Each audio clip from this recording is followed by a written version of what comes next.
Olá a todos, e com vocês a videoaula sobre a filosofia medieval.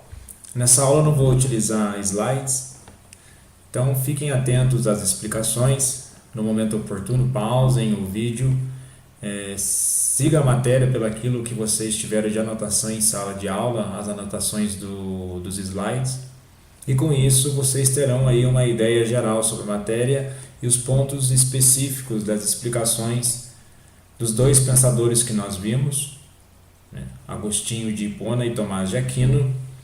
Mas antes disso, falar um pouco sobre a questão da história da filosofia medieval. A filosofia medieval foi desenvolvida na Europa durante o período da Idade Média, do século V ao século XV. E vale lembrar que na Idade Média a Igreja medieval tinha grande força, tanto política quanto econômica. E, portanto, muitos temas explorados pelos filósofos eram de ordem religiosa. Todo o desenvolvimento científico, o desenvolvimento intelectual, ele se dava numa instância religiosa, porque esse desenvolvimento ele era patrocinado e financiado pela Igreja. Trata-se de um período de expansão e consolidação do cristianismo, e a Igreja Católica foi no período medieval a mais importante instituição social e a maior representante da fé cristã. Nós temos que analisar esse período aí dessa consolidação logo após a queda do Império Romano em 476 depois de Cristo. Então, nesse período, muitos filósofos desenvolveram a filosofia numa ótica da fé cristã. Então, os grandes pontos das reflexões nesse período eram associados com a figura divina, ou seja, a existência de Deus e os elementos da fé. Não só da fé, mas também a razão, a imortalidade da alma humana, a salvação, o pecado, a encarnação, a liberdade, dentre outros temas dentro da doutrina cristã. E nesse sentido, a filosofia medieval tentou conciliar a religião com a filosofia, ou seja, a consciência cristã com a razão filosófica e científica.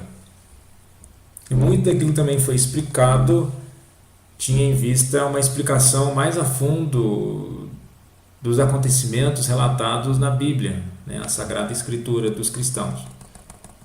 As características da filosofia medieval são inspiração na filosofia clássica greco-romana, união da fé cristã e da razão científica, isso mais no período final da Idade Média, e a busca da verdade divina. Os principais filósofos desse período estão divididos exatamente em três momentos: os padres apostólicos, os padres apologistas, os padres da filosofia patrística e aí por último a escolástica. Na verdade são 4 momentos. No primeiro momento, isso aqui é mais em termos de informação, os padres apostólicos é logo após aí a morte de Jesus, a condenação de Jesus. No século I e II nós temos a figura de Paulo de Tarso, o apóstolo Paulo, que escreve várias epístolas registradas no Novo Testamento. Não estamos aqui falando de religião, estou apenas dando um exemplo que a fusão de elementos da cultura grego-romana constitui o livro sagrado dos cristãos. E para isso é preciso utilizar de elementos filosóficos para explicar a fé em certos pontos.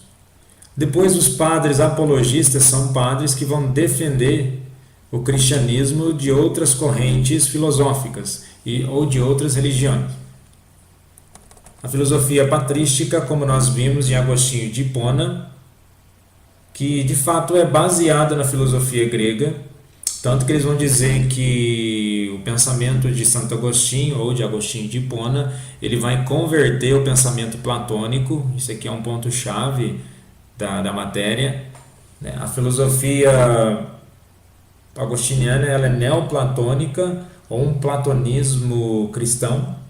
E depois, por último, e nem por isso que é o menos importante, a escolástica, que é um movimento filosófico medieval que foi desenvolvido durante os século IX até o século XVI.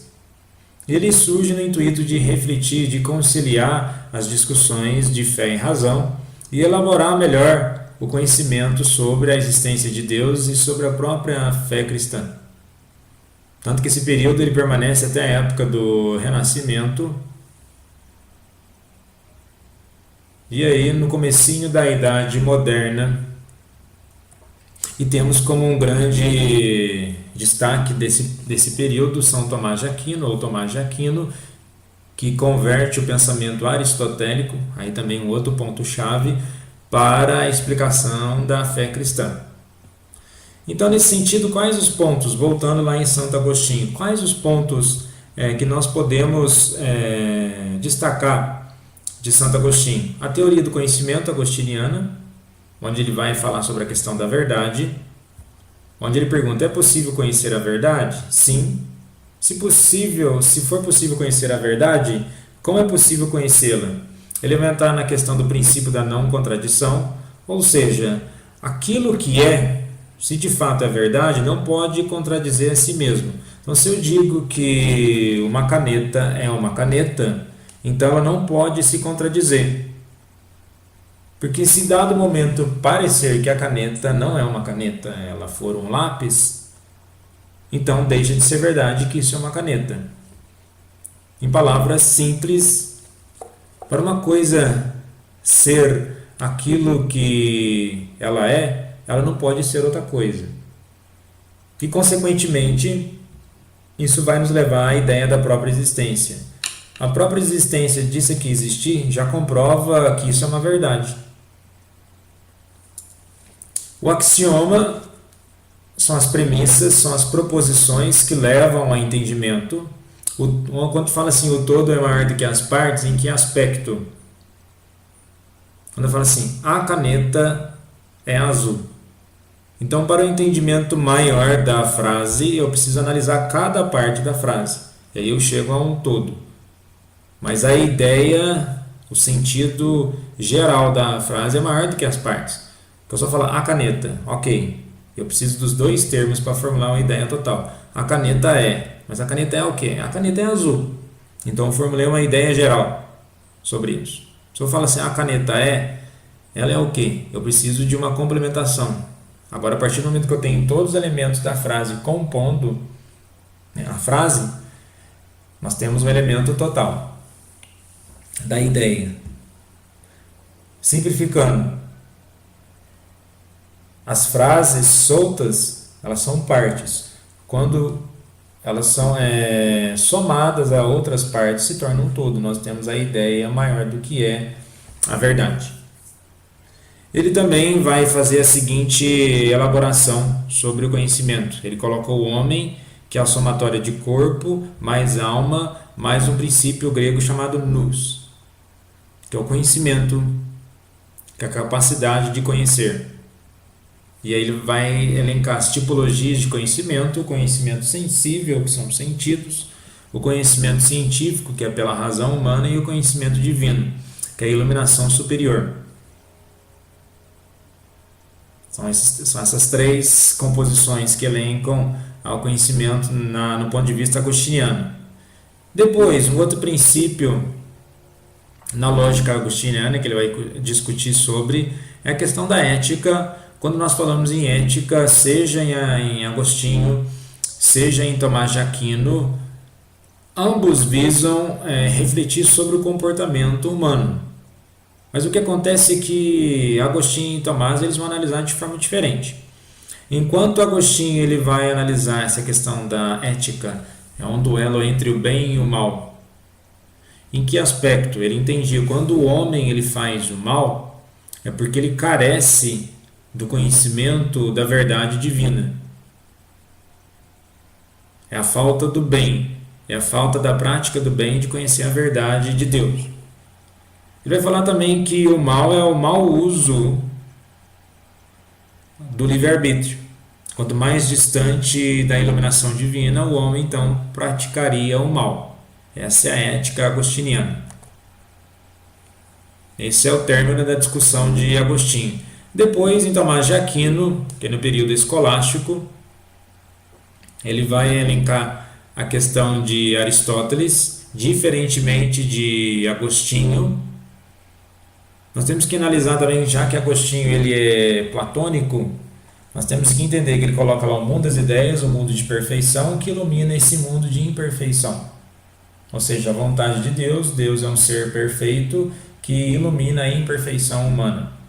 Já Tomás de Aquino, em Aristóteles, ele vai considerar que existe essa realidade, existe Deus sim, como uma instância superior, mas não necessariamente em outro mundo. Deus sim é capaz de auxiliar o homem a se converter ou auxiliar o homem a buscar essa verdade, mas esse conhecimento não vem apenas pela uma iluminação divina, como já dizia Agostinho.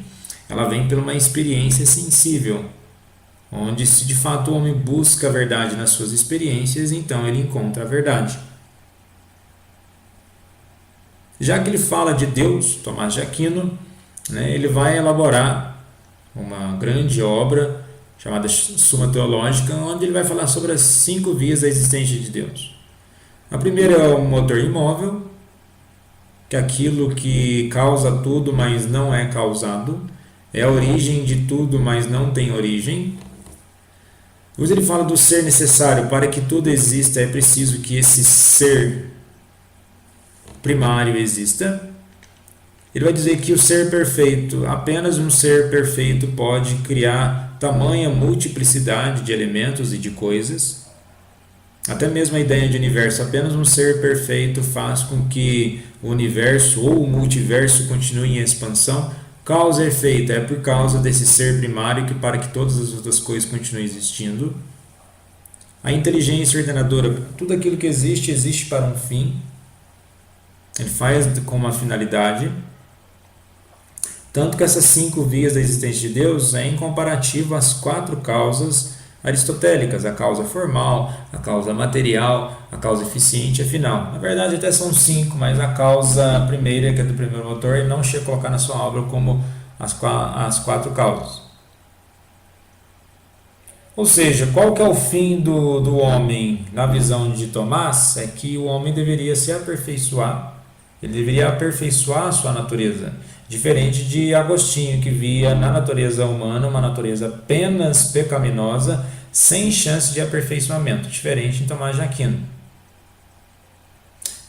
E nesse princípio da ética, ele vai falar sobre algo chamado soteriologia, ou seja, a salvação do ser humano. É possível buscar um aperfeiçoamento da sua natureza a partir das virtudes cristãs. O homem, então, deixaria sua alma mais nobre, mais rica, então ele poderia se salvar a partir da prática, mediante a reflexão filosófica. Tanto que ele acredita nesse aperfeiçoamento da alma, assim como a salvação do ser humano, que ele vai elencar que a ética ela tem que estar ligada à política, e ele elenca 3 tipos de leis que dirigem a comunidade ao bem comum: a lei natural, a lei positiva, que é a legislação, a parte jurídica de uma nação, de uma sociedade, e a lei divina. Nessas 3 leis, o ser humano ele deve buscar aperfeiçoamento, até alcançar uma harmonia e um equilíbrio na sua existência e na sua vivência. Então, a grande diferença da ética aristotélica e a ética platônica em Agostinho e em Tomás de Aquino é exatamente, enquanto um ele apenas é bom mediante a iluminação de Deus, o outro, Tomás de Aquino, ele analisa que sim, nós precisamos de Deus para ser bom, mas nós devemos buscar na nossa própria natureza, na busca de aperfeiçoamento de quem somos, para alcançar o bem. Nesse período também da Idade Média, onde procuramos conciliar a questão da fé e ciência, ou da fé e razão, vamos tirar aí a palavra ciência e razão. A fé é um princípio racional. O homem tem fé, ele busca fé, tanto no sentido natural, ele tem fé nas coisas, né? Fé é uma busca de uma verdade, e verdade nós podemos entender como aquilo que pode ser intelectualmente conhecido, mas nem tudo aquilo que está no nosso conhecimento de fé, no nosso mecanismo de fé, é realmente conhecido intelectualmente. mas o ser humano continua a acreditar. Então nós podemos dividir aí a fé natural, a fé religiosa. E tem a terceira, que é a fé científica. Então a fé ela pode ser conciliada com a razão? Sim, ela pode ser, porque ela passa por um processo de racionalização. Agora, quando nós estamos falando de questões sobrenaturais, de questões metafísicas para além disso, a fé ela vem para explicar, mas existe um limite que para alguns a fé ela não comprova. Aí surge aí correntes céticas e agnósticas, mas muito menos a ciência é capaz de explicar tudo aquilo que acontece em nossa realidade. Então espero ter ajudado vocês. Um forte abraço e bons estudos.